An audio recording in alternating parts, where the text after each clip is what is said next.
Dawson Creek has felt the impacts of flood hazards over the years, causing significant damage to homes, roads, and businesses. In response, the city is being proactive and working towards a solution to best avoid another devastating flood. We all know that our creek is not very stable. Emergency Management BC and Public Safety Canada gave a nearly $300,000 grant in 2019 to help the city complete a flood mitigation planning report. We've been working on flood mitigation and mapping in response to the 2016 flood for the last 3 years. In response to the devastating flood in 2016, the city made major strides forward. We've upgraded 15th Street, 10th Street, Ministry of Transportation is upgrading 8th Street, and Snake Pit is pretty much complete now.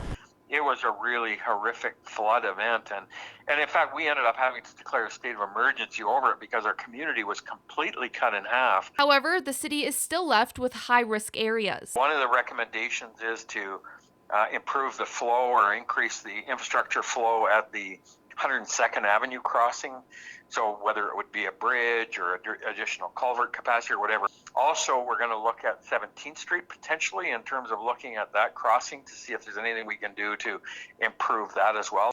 One of the third recommendations that came out was to create some reservoir capacity to be able to handle some of that excess flow. The planning is still in its early stages, but council is hoping to move forward quickly. We're really going to push these because right now the federal government, provincial government are really pushing some infrastructure projects in communities. We're going to look at these as potentially grant funding opportunities, and hopefully by next year we'll be in a position to start to build the work. Through man-made projects as well as erosion, the channel of the creek has been reduced by 30% over the last 50 years, creating a higher risk for floods.